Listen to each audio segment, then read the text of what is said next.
In the Congo enters his second season at stud at Newgate in 2024, following on from being the most popular first season sire in Australia last year.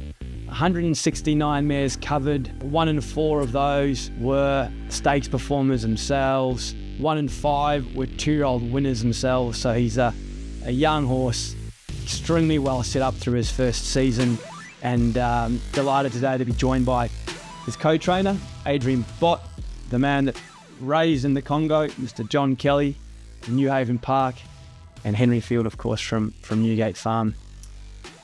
John, I thought we'd start with you. His mother coming to New Haven was a big thing at the time. You know, like it took them about 14 months to get her from South Africa to New Haven. So, because she had to do all the quarantine through Europe and everything with Africa. And when she turned up, she's a very imposing mare. So we went to the best that we thought we knew in Australia, which was Schnitzel.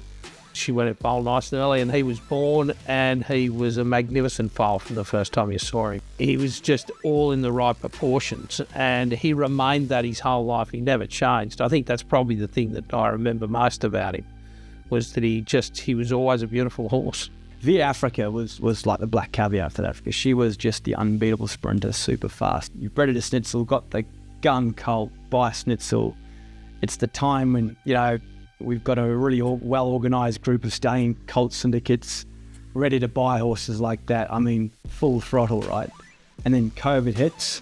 He's heading to Easter, COVID hits, and now suddenly you're dealing with a whole different dynamic sale time. Talk us through that and how you worked it out. Well, it was devastating, if you want to know the truth. we had him, and we only had a draft of about 10 or 11 for Easter, our normal size, and we had 3 not a single doubt colts. And we just thought we had everything lined up perfectly to go, and COVID hits, and all of the buyers basically went to the Hunter Valley. Our horses went into the parade ring at that Easter yearling sale with 19 inspections.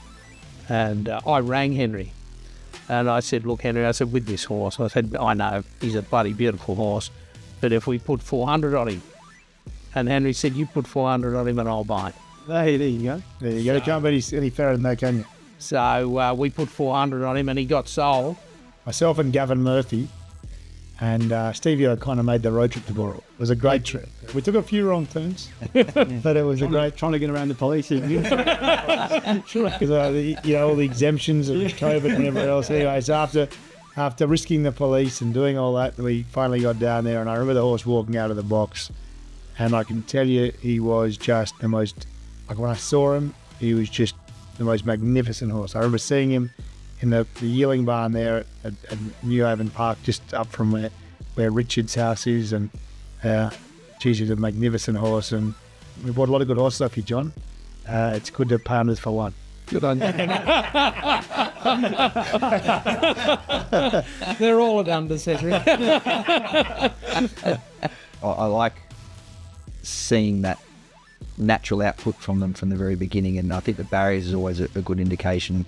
And the very first jump out from memory with him just sticks out, early days, but just first time over there, the gates on the grass, and he would have been, 2 lengths out of the gates in front of everything else at his first time of going. Just showed brilliant natural speed, and he carried that all the way through, and that was sort of his greatest attributes throughout his racing career, wasn't it? Just that natural speed. Like the simplest way to probably describe him, he's just simply a very fast horse. His run in the Golden Rose is about as good a run as you'd ever see a horse put in, I reckon. Like, it was proper speed, proper courage, and sometimes you never realise the full value of these things until you look back. And every time I see that race down, you see Animo chasing him down, you go, wow.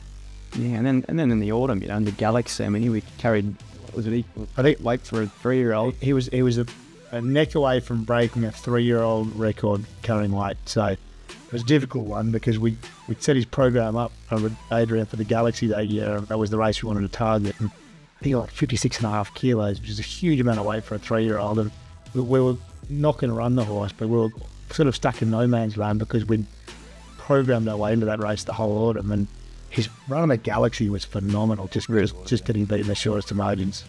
John, I know you'll be super proud to have raised a colt that's gone graduated all through the classes and now found himself at in a really high commercial position at stud, and you've been good enough, and we're so grateful that you've come in and supported him now as a stallion with mares based and going to be raised at New Haven, which is just a huge advantage for a young horse. But talk to us about the kind of mares you're trying to send him.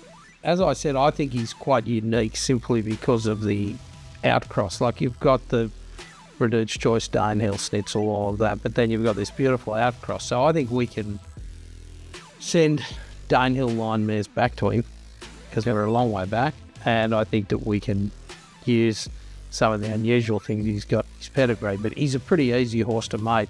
Like, I wouldn't describe him as a big, strong horse. You know, I think he's the perfect horse. He's not too big, he's not too small. They're the good ones to mate to because you actually breed an athlete. Yeah, he's spectacular horse. Just, as John said, he's just almost perfectly proportioned with extraordinary amount of muscle definition. The power over his back, like, if you look at him from behind, he's like got a hard shape over his hindquarters. He's that powerful with that muscle tone. He's a beautiful horse, and as you say, he was very, very well received by the breeders last year. You know, from the mares we sent some of our American Stakes winning mares to him, and you know, I think he's going to be an easy stallion to mate to because he's lovely and correct, and he's the right size. I think it's not going to be that difficult for us, really. You know, you could argue, and this is a bigger conversation, but you know, the breed is getting weaker, right? And he's a horse that was hard, tough, retired, sound as a bell, clean-winded, correct, hardy, strong, powerful horse, the great attitude for his work. It's a huge asset, I think, this day and age, retiring stallions to stud that not only had the Group 1 brilliance and form, but hard-knocking, tough horses, and they've thrown to their progeny. It's a huge advantage, you say. But I could see trainers loving them. They'll get the hands on a horse that they can get up and going early. They train on for you. The versatility between the distance ranges, particularly given any types of mares that go, I'm sure we'll be able to get horses that get out to a mile for you a bit further if needed. But yeah, they're going to be tough horses that rock up week in, week out that trainers can back up and keep taking to the races, you know, and as you said, sound horses, so you're going to get a good career out of them. Like, yeah, what more do you want from your race horses, you know? Well, thank you, guys. Thank you very much for your time, and looking forward to this journey in the Congo at stud with you all. Thank you.